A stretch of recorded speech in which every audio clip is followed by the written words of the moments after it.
안녕하십니까? 오늘 시편 말씀을 함께 보겠습니다. 시편 18편입니다.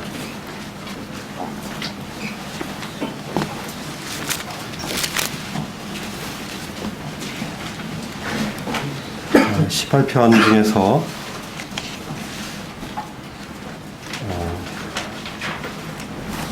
28절부터 읽겠습니다. 18편이 굉장히 긴 시이기 때문에 다 읽지는 않고 아마 잘 아시는 말씀일 겁니다. 18편 28절 읽겠습니다. 27절부터 읽을까요? 주께서 공고한 백성은 구원하시고 교만한 눈은 낮추시리이다.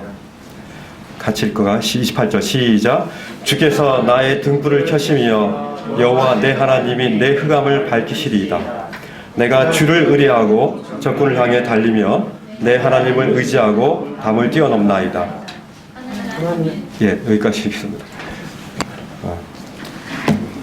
이 말씀은 이제 잘 아는 말씀일 겁니다. 이제 제가 교회를 옮길 때도 이 말씀을 통해서 하나님 인도하셨고 이 말씀을 이렇게 좀 깊이 있게 이렇게 보기를 원하는 마음이 있습니다.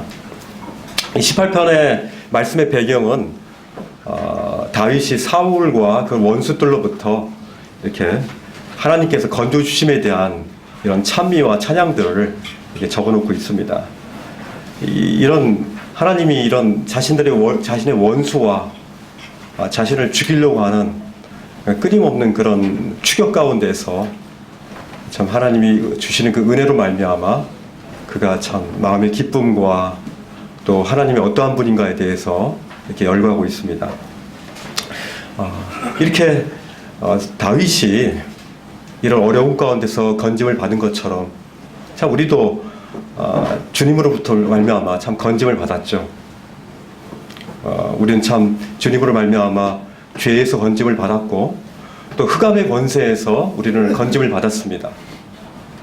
또 어둠의 세계에서 빛의 나라로 이렇게 옮기게 되었고 이 세상의 온갖 종류의 세상 지식으로부터 말미암아 하나님의 놀라운 이 경건의 지식으로 우리가 이렇게 갖들을 말씀들을 이렇게 받을 수 있게 되었습니다. 이 온갖 세상이 굉장히 들썩입니다. 어찌 보면 텔레비만 이렇게 TV만 틀어도 우리의 눈들을 거의 정신없이 우리를 유혹하고 참 우리로 하여금 그 영적인 것들에 대해서 관심을 이렇게 또 빼버리는 그런 역할들을 하죠. 제가 작년에 우리 직원 중에 그 직원 자녀들을 한 2명을 이렇게 좀 상담을 해줬습니다. 왜냐하면 자신의 자녀들이 너무나 이렇게 막무가내로 어려움이 있다 그래가지고 한 명은 이제 중학교 2학년이었고요.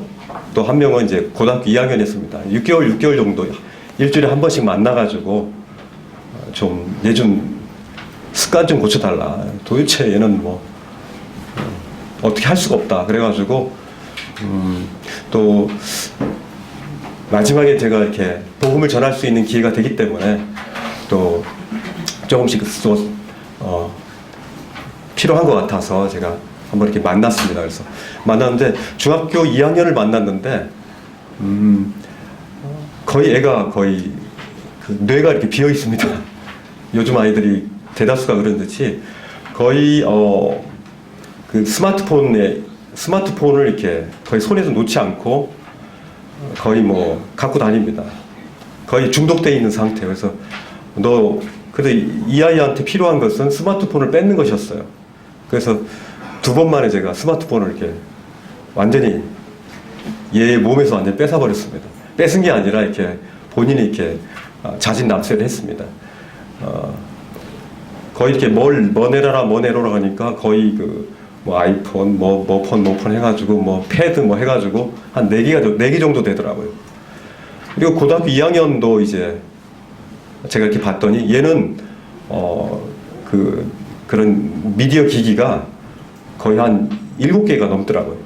뭐 패드 해가지고 뭐 아이폰 옛날 것부터 해가지고 그래서 뭘 이렇게 뺏으면, 아버지가 뭘 하지 말라 뺏으면 서랍에 칸마다 이게 있습니다.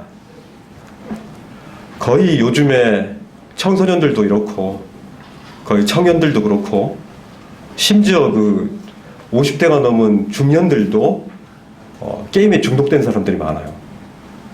이렇게 일요일 한번 이렇게 보십시오. 눈이 빨갛고 그런 분들 보면 뭔가 전날에 이 미디어에 의해서 이렇게 중독된 사람이라는 의심을 충분히 가질 수 있습니다. 일찍 주무십시오. 토요일 날.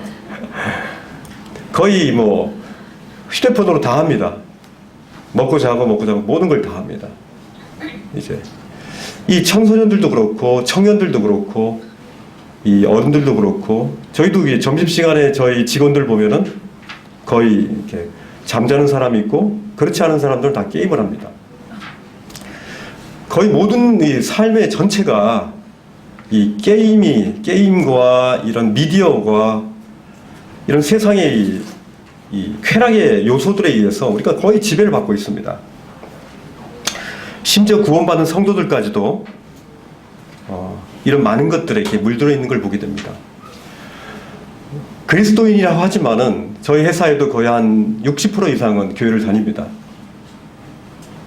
그리고 신회도 하고 있고요. 근데 그들 가운데 그들이 과연 그리스도인이라고 할 수 있을 만큼의 그리스도 안에 있는 그 그리스도에 인한 그런 생동감이 없습니다. 그들의 말과 그들의 얼굴과 이런 것들 통해서 그리스도인이라고 느낄 수가 없습니다. 제가 엊그제 저희 직원이 이제 접촉사고가 났습니다.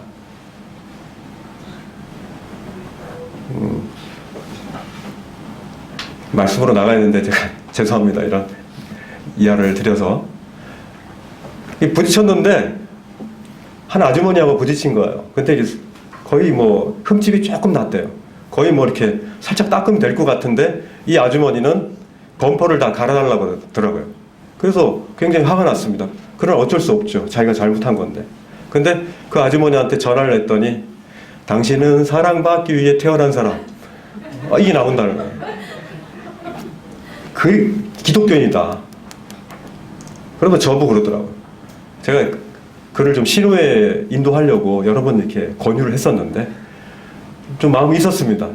그런데 저보고 이 기독교 이 교회 다니는 사람 이 아줌마 진짜 지독하다. 자기밖에 모른다. 그거 그냥 좀 긁으면 될 터인데 그거를 범퍼를 다 갈아달라고 하는 이 악독스러운 이 사람. 나도 몰랐는데 전화를 하니까 찬송가가 거기 들리더라.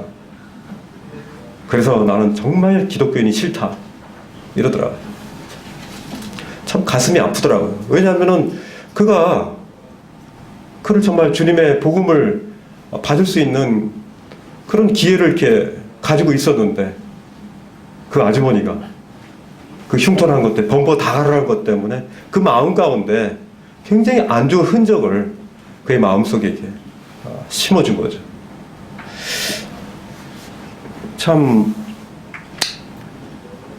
이 세상에 온통 사단과 그의 졸개들이 이런 미디어와 또 물질적인 것들과 이런 모든 것들을 통해서 사람들의 마음을 이렇게 다 뺏고 있는 겁니다. 과연 우리는 하나님과 동행한다고 우리가 과연 할 수 있겠습니까?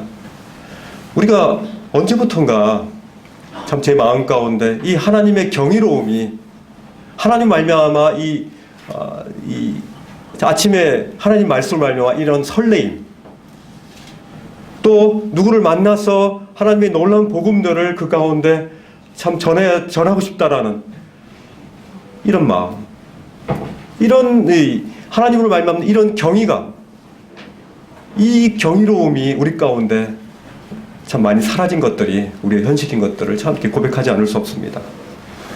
오늘 말씀을 보십시오. 말씀해 보시면은 28절에 보면은 주님께서 나의 등불을 켜신다고 했습니다. 주님께서 나의 등잔에 불을 켜신다는 겁니다. 지난번에 제가 예레미야 18장 말씀을 통해서 우리가 진토이고 우리가 흙이란 존재에 대해서 말씀했죠. 그리고 성령님께서 우리의 진토 같은 이 흙의 뜻들을 뭉치셔가지고 지능을 이 물레에다가 농로에다가 올려놓고 우리를 빚으시는 그 하나님에 대한 부분들을 말씀을 드렸습니다. 오늘은 하나님께서 우리에게 우리의 등잔을 만드시는 그 하나님임을 이 시간 참 말씀드리고 싶습니다. 이 등잔도 토기로 만들잖아요. 흙으로 만들잖아요. 이 우리 가운데 이 등잔이 나옵니다. 그리고 등잔이 나오고 그 등잔을 불을 켜시는 그 하나님이 나옵니다. 그리고 그 켜진 그 등잔 불을 통해서 어둠을 밝히시는 그 하나님이 여기 나오는 거죠. 하나님께서 우리에게 이 세상의 어둠을 밝히라고 하시는 겁니다. 하나님께서 각각의 등잔의 모양이 있으시죠. 이런 모양도 있고 또 저런 모양도 있고 각각의 모양들이 있을 거예요. 좀 어렸을 때는 뭐 그런 말씀 많이 들었잖아요. 이 세상에 빛이 되라. 그래서 빛을 밝히자 해가지고 큰 빛이 되자. 그래서 뭐 저 같은 경우도 뭐 정말 핵폭탄 같은 한번 번쩍해가지고 이 세상을 완전히 다 터트려버리는 그런 빛이 돼야 되겠다. 폭탄 같은 빛이 되겠다. 뭐 그런 생각도 해보고 그랬는데 어쨌든 주님은 이제 이런 모양의 등잔을 만드셨어요. 굉장히 멋있는 그런 램프가 됐으면 하는 마음도 있고요. 어떻게 보면 고린도전서 15장 10절 말씀을 한번 보겠습니다. 고린도전서 15장 10절 이 말씀을 끼워 놓으시고요.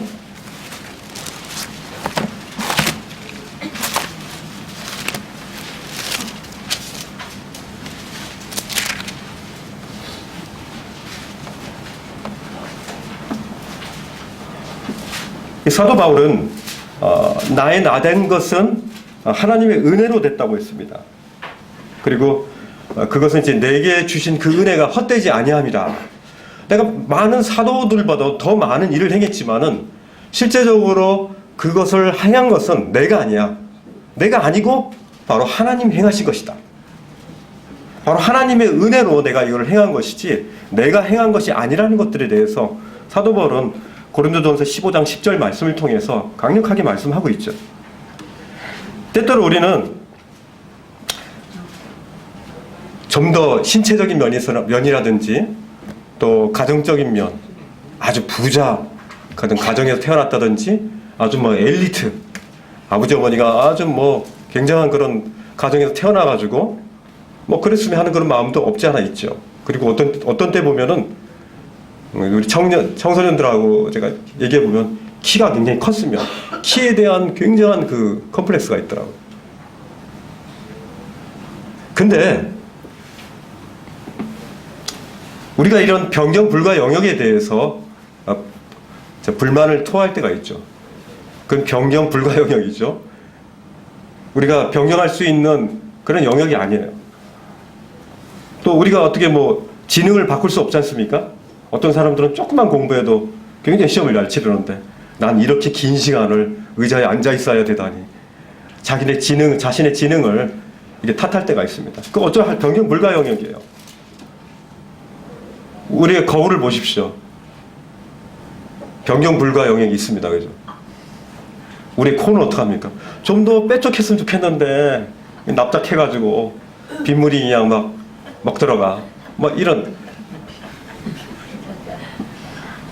굉장히 그런 어릴 때 이런 부분들을 많이 한 것 같습니다. 제가 말씀드리는 것은 우리 청소년들하고 같이 이렇게 좀 나누기 싶어서 그래요. 요즘에는 변경 불가 영역입니까 그게? 가능하죠.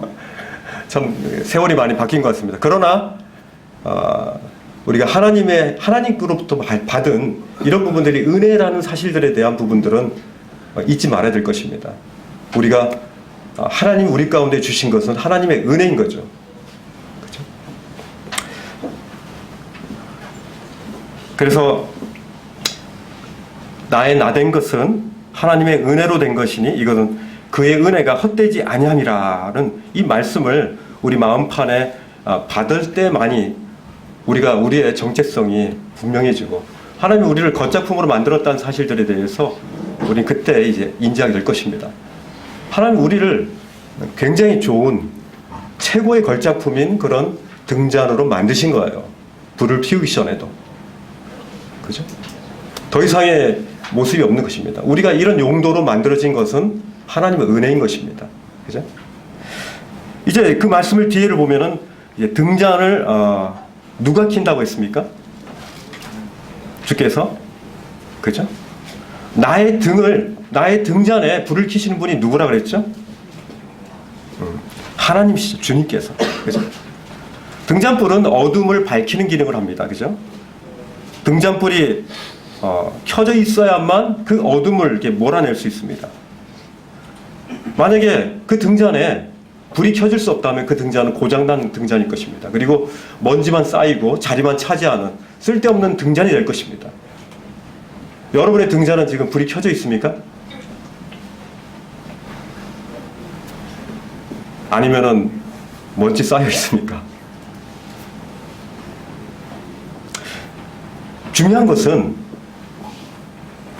불이 켜져 있느냐가 중요한 것이 아니라 누가 그 불을 켰느냐가 이 말씀에서 중요한 것입니다.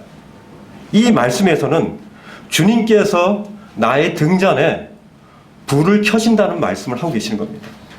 내 스스로가 불을 내기 위해서, 영향력을 주기 위해서, 어둠을 물리치기 위해서 내 스스로가 불을 밝힌다는 것이 아닙니다. 주님께서 주님의 불로서 저의 등잔에 불을 켜시는 것이 중요하다는 것입니다.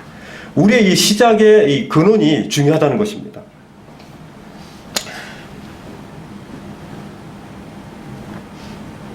주님이 이제 이 불에 대한 부분은 우리 성경에 보면은 마태복음 3장 11절에 한번 보실까요? 마태복음 3장 11절에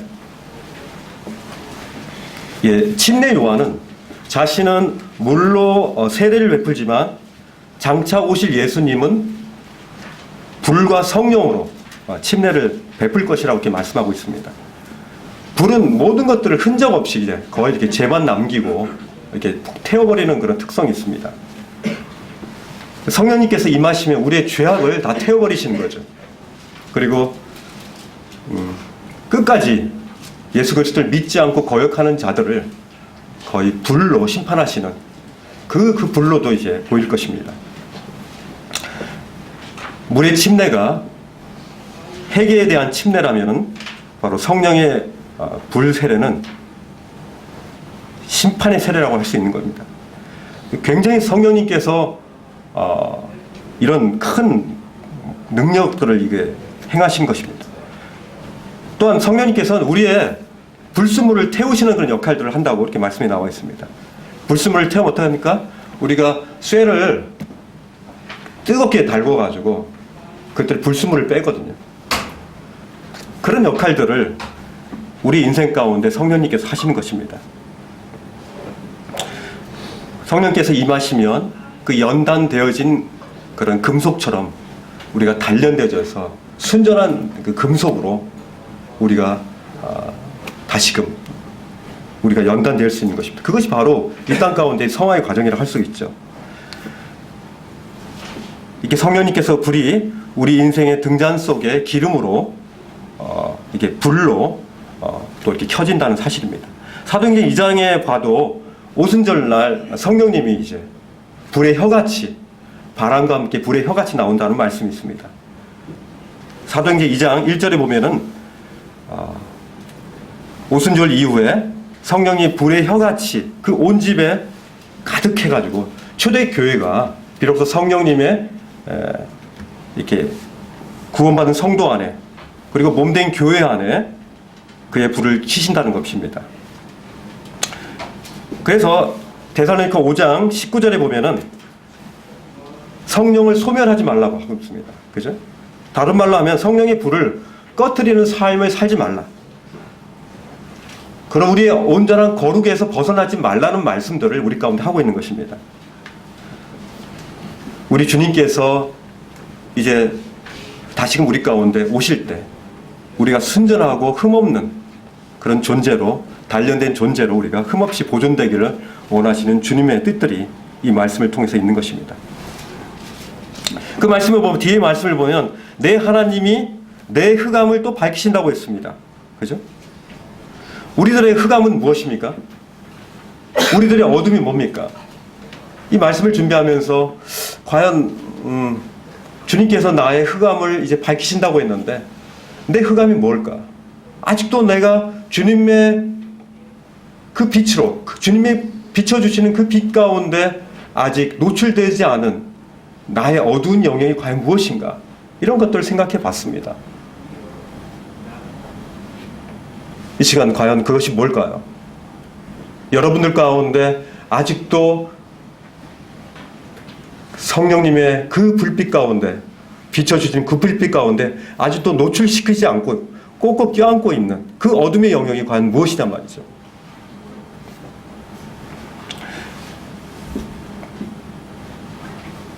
때때로 저는 회사에서 매일 이렇게 동일한 일들을 하고 거의 한 20년 이상을 이렇게 있다 보니까 굉장히 이렇게 무풍지대를 이렇게 만나게 돼요. 그래서 오늘도 또 여지없이 이 길을 걷고 있구나 하면서 왠지 그 마음 가운데 좌절감이 있고요. 또 실망도 오고 또 그 가운데에서 비교를 하면서 나보다 더 먼저 나간 그런 사람들, 또 내가 그런 희생을 치르면서까지 이걸 할 필요가 있었는가 하면서 이렇게 이 열등감과 좌절감들이 막 찾아올 때가 있어요. 뭐 그럴 때는 굉장히 이게 우울해지기도 해요. 나는 왜 이 모양일까 하면서 이렇게 뭐 한탄할 때도 있고요. 근데 문제는 우리가 내 자신이 바로 주님을 섬기는 데 있어서, 주님과 함께 연합하는 데 있어서 내 자신은 바로 질그릇이라는 사실들을 제가 알게 될 때 제 자신이 그것에서 탈출하는 걸 보게 돼요. 이 고린도후서 4장 7절을 한번 볼까요? 이 말씀을 통해서 저는 이제 그런 우울함에서 벗어나곤 합니다. 고린도후서 4장 7절에 보면은 우리가 이 보배를 질그릇에 가졌다고 했습니다. 이는 심히 큰 능력이 하나님께 있고 우리에게 있지 아니함을 알게 하라고 했어요. 그죠? 이 많은 그리스도인들이, 많은 이렇게 성도님들이 그 보배이신 예수 그리스도를 자신의 질그릇 가운데 가졌다는 사실들을 자꾸 잊어버리는 것 같아요. 그래서 나는 왜 이 모양일까? 나는 왜 이 꼴일까? 하면서 열등감 가운데 있어요. 그럴 수밖에 없어요. 난 질그릇이니까.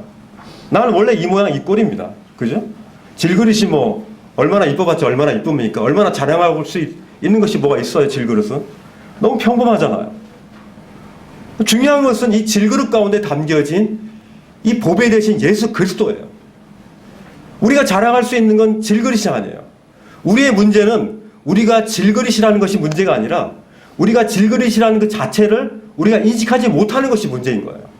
우리가 질그릇이라는 것을 인식할 때 우리는 내게서 자랑할 만한 것이 없다는 것들을, 내게서 실망할 것이 없다는 것을, 오히려 나는 가장 밑바닥이기 때문에 이제는 상승할 수밖에 없는, 더 이상 밑으로 내려갈 수밖에 없는 그런 가장 낮은 존재라는 사실들을 우리가 알게 되는 것이죠.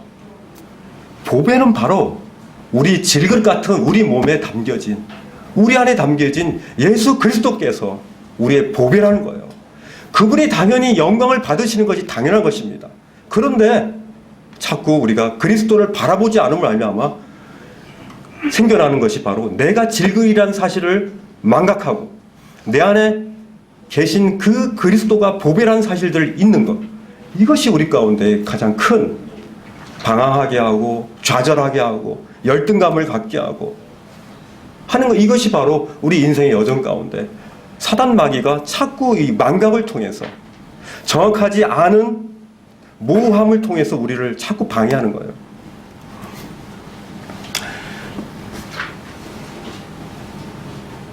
많은 사람들이 그리스도로 말미암아 그 보배를 내 안에 가졌다고 생각해 보십시오. 제가 정말 이 금덩어리를, 정말 들기도 힘든 금덩어리를 제 왼쪽 주머니, 오른쪽 주머니에 5kg 집어넣고 뒷주머니에 5kg 집어넣고 간단 말입니다. 얼마나 무겁겠습니까, 그죠? 그러나 얼마나 부자입니까, 그죠? 하물며 금덩어리도 그럴지인데 이 세상을 창조하시고 정말 능력의 이 하나님, 그 또 나를 사랑해서 십자가 못 박혀 죽으신 그 그리스도의 그 놀라운 사랑, 그런 사랑하는 그 그리스도가 내 안에 계신다는 이 사실들을 알게 될 때 우리가 얼마나 큰 든든함이 있어, 담대함이 있습니까? 그런 담대함이 우리 가운데 있어야 되는데 그러지 못할 때가 참 많은 것 같아요.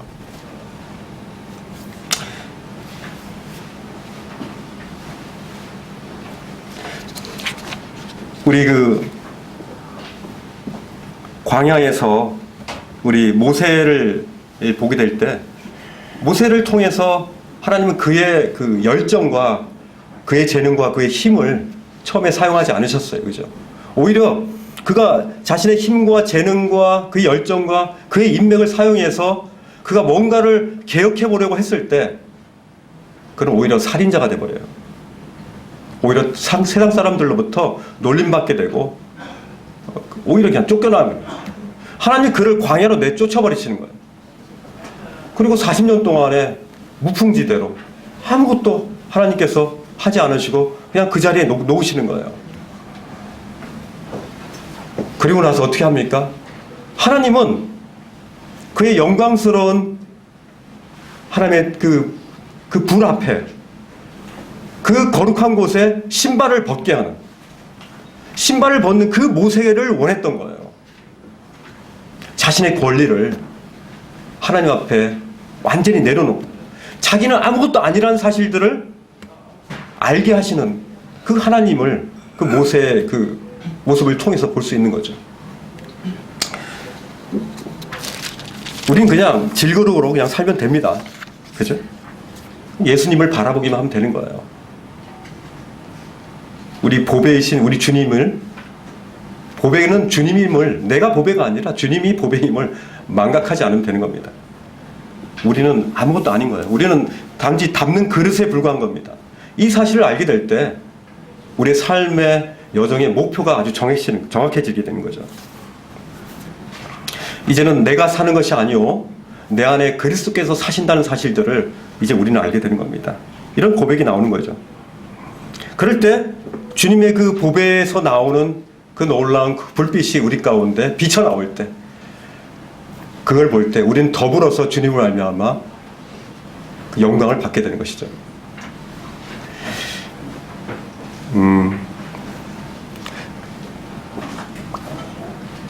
제가 자꾸 간증하게 되는데 생각나서, 제가 가장 어려울 때가 바로 대학교 4학년 때였습니다. 제 아버님이 교통사고가 나셨어요. 교통사고가 나는데 그 아버님을 치은 사람은 누구냐면 대학교 1학년 아주 여대생이었는데 부자였어요. 정형외과 이제 딸이었어요. 그래서 돈이 많았는지 친구들과 하고 같이 차를 몰고 가다가 저희 아버님이 오토바이를 타셨는데 오토바이 서 있는데 그걸 꽉 막으신 거예요. 아버님은 이제 거의 날아가셨고 엄청나게 많이 다치셨어요. 거의 다리 이쪽을 다 거의 10몇 번을 수술하셨으니까. 그런데 하루 동안 저희 아버님을 찾을 수 없는 거예요. 아무리 찾으려고 해도 경찰에 연락해도 아버님을 찾을 수가 없어요.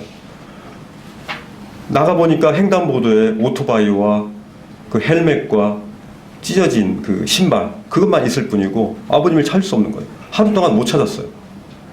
그 하루 동안의 그 마음이 어떻겠습니까?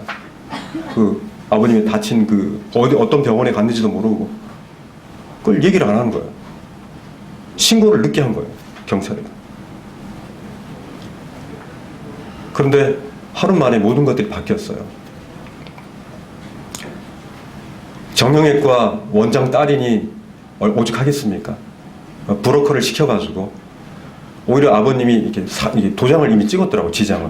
그런데 오히려 피해자가 아니라 가해자가 돼버렸어요. 이 사람이 잘못했다. 그래서 오히려 차를 치웠다. 그래가지고 가해자가 된 거예요. 한 번 그 조서가 만들어지면 그걸 바꾸기는 거의 불가능해요. 그래서 뭐 경찰한테 아무리 해도 처음 조서가 만들어졌고 지장이 찍혀 있다. 안 바뀌는 거예요. 거의 2년 동안, 거의 1년 내내, 2년 동안 아버님 아프셨지만 1년 내내 그걸 싸웠어요. 대학 4학년이니까 취업도 해야죠. 취업 준비도 해야죠. 또 그 병원비가 걱정이 되죠. 병원비도 엄청 수술을 계속 하셔야 되니까. 근데 가장 저를 힘들게 했던 것은 책상에 앉으면 제 마음속에 엄청 큰 도끼가 자꾸 올라오는 거예요. 그래가지고 눈만 이게 짝짝 하면 책을 보면은 제가 도끼를 가지고 그 정형외과 그 병원의 앞에 가서 막 창을 부수는 거예요. 억누를 수가 없어요. 하루에도 몇 번을 가요, 거기를. 그래서 막 도끼를 가지고 막 부시는 거예요. 왜 이러지, 이거? 그런데도 다시금 책을 보려고 하면 취업 준비를 해야 되니까 책을 보려면은 그 병원에 가서 막 부수는 거예요. 그리고 심지어 그 여학생을 막 괴롭히는, 어떻게 하면 괴롭힐까? 어떻게 하면 걔가 괴로워서 우리 아버님 앞에 와서 잘못했다고 얘기할까? 막 이런 거에 대한 것들 생각이 가득 차가지고 정말 힘들더라고요. 너무너무 힘들었어요. 취업에 대한 부분, 또 경제적인 부분, 또 그런 어떤 저주에 가까운 미움에 대한 이 부분들이 너무나 가슴에 가득 차니까 정말 너무 힘들더라고요. 그럴 쯤에 그때 대학교 캠퍼스에서 제가 전도를 한 형제님하고 같이 전도를 했습니다.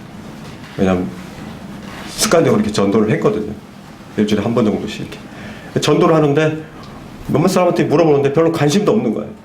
뭐 하나 제대로 되는 게 하나도 없는 거예요. 전도도 안 돼. 전도도 하니까 막 싫어해.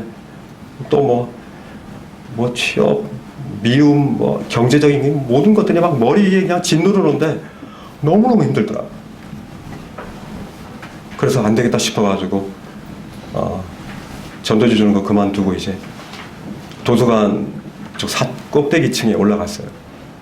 올라가서 빈 강의실 없나 하고 좀 쉬어야 되겠다고 빈 강의실을 이렇게 찾아봤는데 학생들이 없는 방이 하나 있더라고요.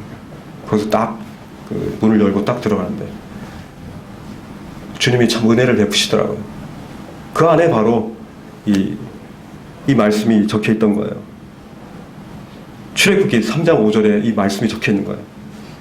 내가 선 곳은 거룩한 땅이니 내 신발을 벗으라라고 칠판에 이렇게 써 있는 거예요.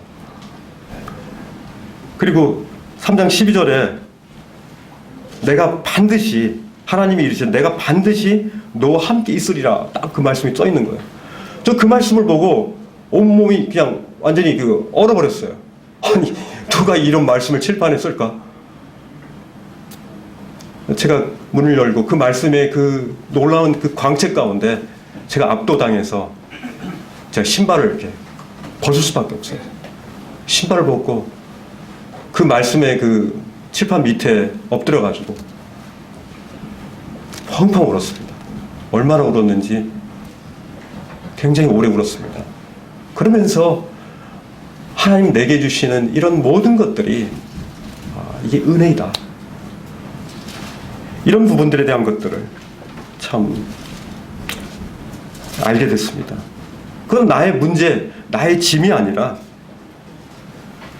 그 어두움을 밝히시는 일은 주님이 그 어두움을 이렇게 비춰주시니까 나의 그 어두움이 확 밝아지니까 그것이 문제가 아니더라고요. 오히려 그때 당시에 주님을 경험한 그 주님이 정말 은혜로웠어요. 너무너무 그 뒤로부터 주님과의 이 교제가 너무 깊어졌고 제2의 어떤 그 신앙의 어떤 삶의 계기가 됐던 것 같아요. 내가 선 곳은 거룩한 땅이다. 우리가 지금 발을 디디고 있는 이곳이 바로 우리가 주님의 그 불을, 말미암는 그 빛을 봤다면, 우리가 주님을 바라본다면 우리가 선 곳은 바로 거룩한 땅이죠. 우리가 지금 예배드리고 있는 이곳, 우리가 일하고 있는 그 일터, 우리가 공부하고 있는 그 도서관, 캠퍼스, 심지어 화장실까지, 그것은 바로 하나님이 함께 임하시기 때문에 그것은 바로 거룩한 땅이라는 거예요. 우리의 권리를 이양하는 그곳이라는 거예요. 그곳에서 만약에 우리의 신발을 벗고 권리를 주님 앞에 이양했다면 그것은 거룩한 땅이고 하나님의 임재하심 가운데 우리가 있는 거죠. 그것이 아무리 예배당이고 우리가 찬양을 부르고 있을지라도, 우리가 예배를 드리고 있을지라도 하나님의 그 거룩함을 우리가 인정하지 않고 하나님의 그 경이로운 빛을 우리가 보지 못한다면 그것은 거룩한 땅이 아니죠.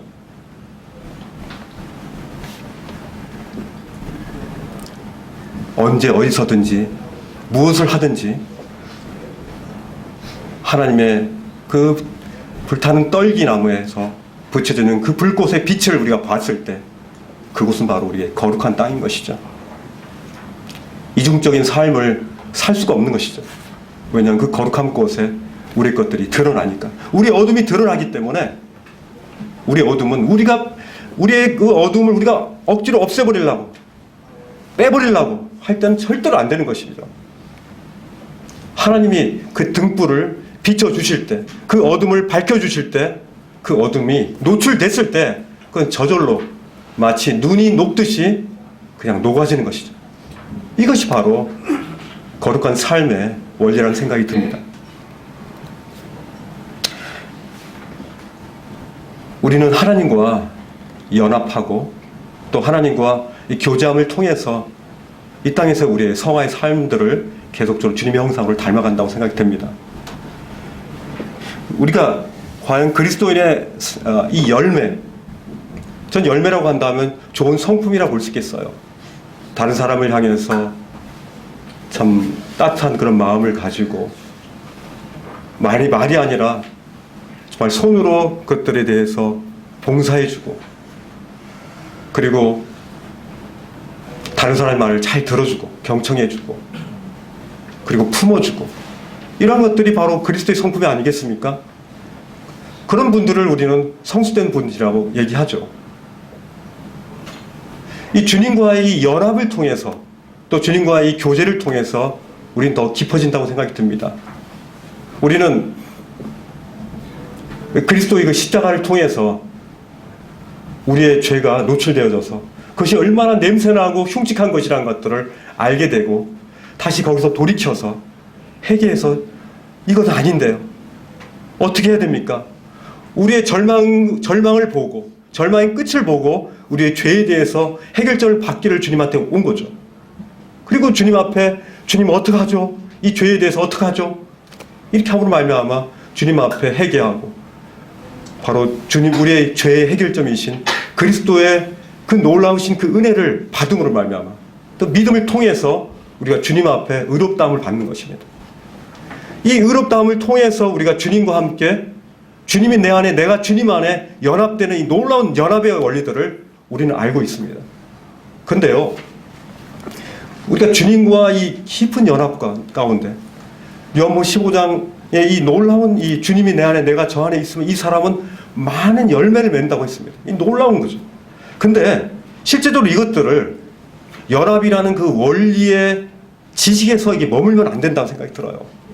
우린 계속적으로 주님과의 끊임없는 교제를 통해서, 그 연합과 그 교제를 통해서 어제 만난 주님, 지금 만난 주님, 내일 만날 주님, 다 틀린 겁니다. 계속 변화되는 것이죠.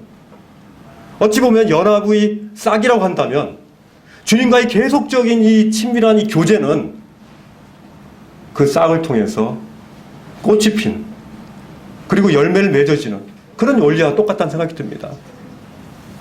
연합이, 물론 연합과 교제가 어떤 거다 이렇게 분리하기는 상당히 어려운 것입니다. 그러나 우리가 끊임없이 주님과 깊은 교제를 통해서 그 연합을 통한 주님의 말미암는 지금 생생한 그분의 그 음성들을 하나님 말씀을 통해서 우리가 매일 경험하지 않으면 우리는 옛날의 신앙으로 그냥 머물게 되는 겁니다. 그죠?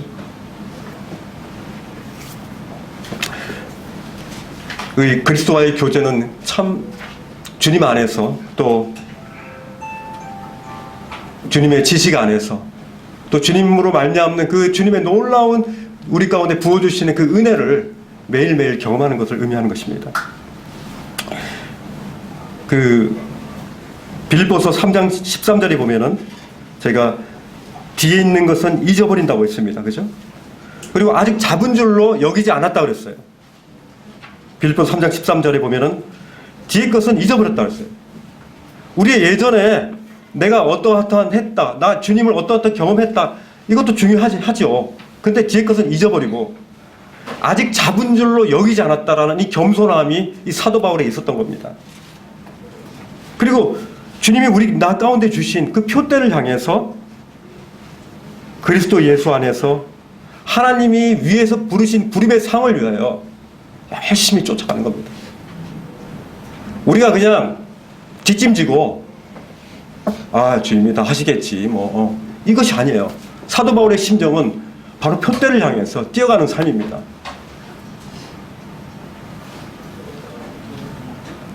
이게 바로 주님의 연합과 주님의 교제로 말미암아 주님이 기뻐하시는, 주님이 저 가운데 하기를 원하시는 그런 말씀들을 하시는 거예요.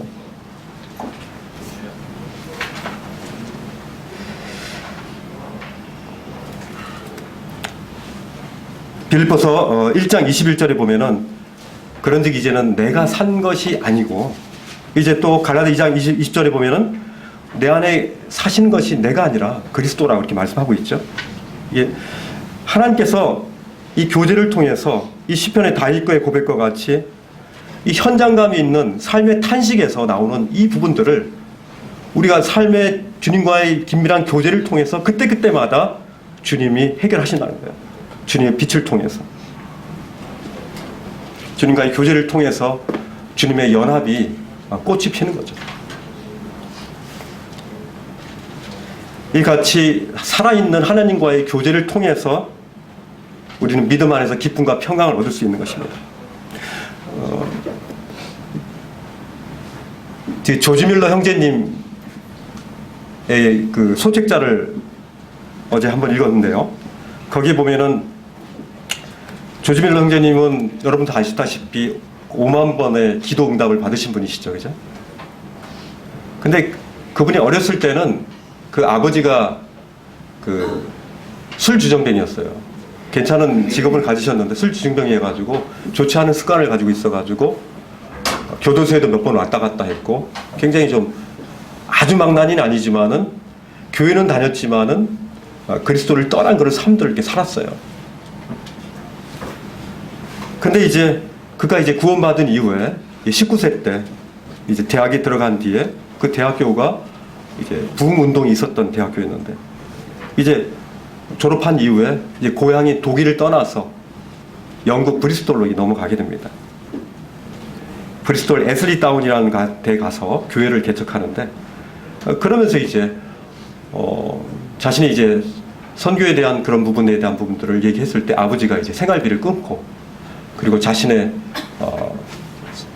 여자친구, 정말 사랑스러운 여자친구도 이제 그것들을 거부하고 가버렸어요. 그래서 이제 조지 밀러는 한 가지 원칙을 뒀는데, 사람들에게 알리지 않고 오직 하나님에게만 물어보고 하나님에게 의뢰하는 고아원 사역을 시작했는데, 이 고아원 사역을 원래 시작하려고 했던 게 아니라 그 애슐리 다운 그 고아원의 그 교회에서 성도들이 살아있는 그 하나님을 좀 경험했으면 좋겠다. 그냥 맹숭하게 아니라 정말 공급하시는 하나님, 정말 살아계신 하나님을 경험하기를 원했던 거예요. 그래서 물론 고아들을 정말 불쌍한 고아들에 대한 부분도 있었지만 이 두 가지가 둘 다 있었다는 거예요. 그는 처음에 한 5년 동안에 굉장히 많이 힘들었어요. 근데 시편 81편 10절 말씀을 통해서 굉장한 힘과 용기를 얻었다고 했습니다. 시편 81편 10절에 보면은 내 입을 넓게 열라 내가 채우리라 이렇게 말씀을 묵상하다가 그때부터 이제 내 입을 크게 열라 내가 채우리라는 이 말씀의 교제를 통해서 굉장히 큰 힘을 받으셨던 거예요. 그때부터 담대함을 가지고 이제 하셨는데 이런 말씀을 하세요.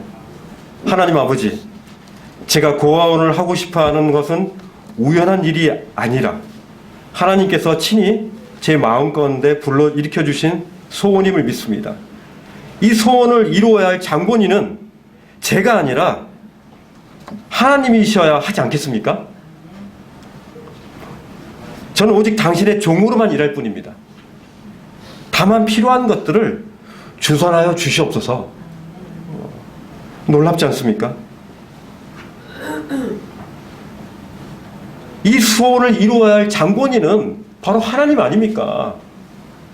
그렇기 때문에 하나님이 이 일들을 하셔야 되지 않습니까? 저는 다만 종입니다. 저는 다만 질그리입니다. 당신이 컨텐츠이고 당신이 보아입니다. 그렇기 때문에 저는 질그리 역할만 할 뿐입니다. 얼마나 담대한 기도입니까? 이런 기도이기 때문에 그는 입을 크게 벌렸고 넓게 열었고 하나님이 채우시는 5만 번의 기도를 채웠다고 하지만은 하나님이 5만 번 딱 하니까 5만 번 100% 다 채우셨을까요? 그렇지 않죠. 그거의 몇 배수가 하나님이 그때 그 시간에 그 목적으로 채우지 않으셨던 것도 굉장히 많으셨다는 생각이 들어요. 이 믿음의 선진들이 참 이런 하나님의 말씀 교제를 기도 이전에 이렇게 말씀을 하신 겁니다. 그 소책자를 보니까 이후에 조지 뮬러 형제님이 하나님의 말씀 교제를 기도보다 먼저 진행하여 말씀으로 충만한 상태에서 기도하라는 이런 충원을 저희가 합니다. 하나님과 먼저 예전에는 먼저 기도부터 먼저 하셨다고 합니다. 근데 말씀을 먼저 하고 말씀을 먼저 보고 말씀으로 하면 먼저 내가 충만한 상태에서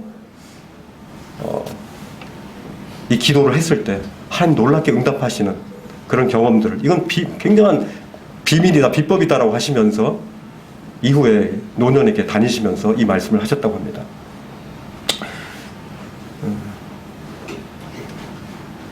그래서 사도 바울과 같이 내게 능력 주신 자 안에서 내가 모든 것을 할 수 있다라고 이렇게 말했던 것입니다. 시간이 많이 됐기 때문에 어쨌든 그 말씀 뒤에 적군을 향해 담을 넘게 하시는 하나님, 그죠? 이런 이 불을 가지고 이 어둠을 밝히신 이후에 내가 그 담대함을 가지고 적군을 향해 담을 뛰어넘게 하시는 하나님. 그리고 또한 위험에서 건지시죠. 우리가 담을 뛰어넘을 때 그냥 쉽습니까? 적군과 이 영적 전쟁을 할 때 막 담을 뛰어넘으려고 하면 어떻습니까? 가만히 있을 땐 괜찮은데 뭔가 적군을 향해서 달려들면 적군이 어떻게 합니까? 막 요즘으로 얘기하면 막 쏘겠죠. 예전에 전쟁으로 한다면 막 화살을 쏘겠죠. 그죠? 엄청 쏠 겁니다. 그렇지만 하나님께서는 우리를 자기의 피하는 자의 방패시라고 했죠.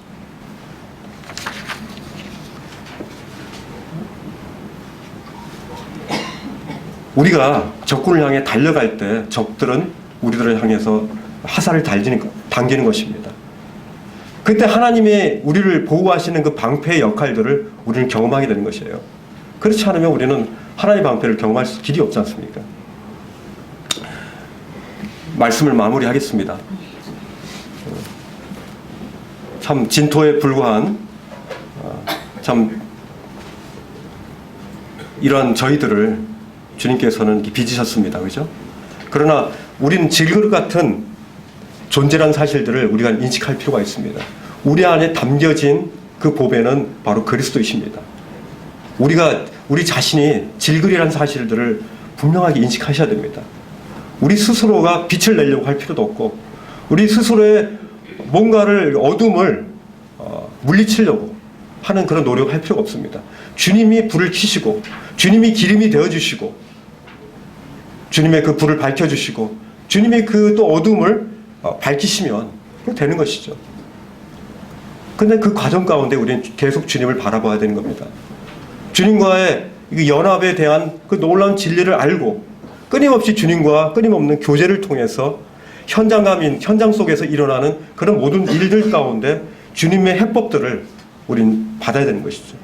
말씀과 기도를 통해서 우린 받아야 됩니다. 그리고 적들을 향해서 그때야 비로소 우린 적들을 향해서 나아갈 수 있는 것이죠. 적들을 향해서 나아갈 때 수많은 화살들이 날아올 것입니다. 그때 주님께서 우리 방패가 되어주셔서 우리를 보호하신다는 사실들을 알고 우리는 그 기쁨으로 그 간증을 가지고 형제자매들에게 그런 놀라운 간증을 할 수가 있는 것입니다. 우리 가운데 간증을 잃어버리신 분이 혹시 있으십니까? 우리가 일주일 동안에 이 땅 가운데 사는데 주님을 경험했던 그런 간증들이 일주일 동안에 한 건이라도 있어야 되지 않겠습니까? 그러려면은 적군을 향해서 달려가셔야 됩니다. 그리고 적군을 향해 달려갈 때 나의 힘을 의지해서 넘어질 때도 있겠죠. 그러나 그 실수를 통해서 또한 주님을 경험하는 거 아닙니까? 전쟁을 한 자만이 승리가 있는 것입니다. 적군을 향해 달려가는 자만이 그 진지를 탈환할 수 있는 것입니다. 오늘 말씀 마치겠습니다. 잠깐 기도하고. 귀하신 주님, 감사합니다. 저는 자꾸 저희 자신의 그 등잔 위에 우리 스스로의 불을 붙이려고 하는 그런 습관이 있습니다. 그러나 그런 것이 아니라 저희 가운데 붙여지는 그 불이 바로 주님의 성령의 불이 되게 하여 주시고 또 그 불을 통해서 우리 가운데 참 있는 아직 노출되지 않은 그 어둠을 비춰주시는 그 불이 비춰질 때 우리가 그 문을 열어드리고 그 뚜껑을 열어드려 우리 가운데 참 숨겨지고 참 감추어진 그 영역이 주님의 그 놀라운 빛 가운데로 노출되어서 주님과 함께 연합하며 교제할 수 있는 저희 삶이 되길 원합니다. 우리가 주님을 의뢰하고 적군을 향해서 담을 뛰어넘는 삶을 살 수 있도록 하나님 인도하여 주옵소서. 우리 가운데 너무 미약하고 우리 얼굴 가운데 주님의 빛이 나타나지 아니하고 주님의 능력이 우리 삶 가운데도 나타나지 아니하고 그냥 너무 평범한 상태로 세상과 구별되지 않은 상태로 평범하게 나가지 않도록 도와주시고 우리를 참 그 전쟁 가운데 주님이 우리의 방패 되심을 우리가 경험한 그 전장터의 그 치열함을 우리가 경험하는 현장이 될 수 있도록 하나님 인도하여 주옵소서. 주님과 끊임없는 그 교제를 통해서 주님으로 말미암아 우리가 힘을 얻기를 원합니다. 주님 영광 받으옵소서. 주님만이 우리의 보배이심을 이 시간 고백드렸고 예수 그리스도 이름으로 기도를 드렸습니다. 아멘.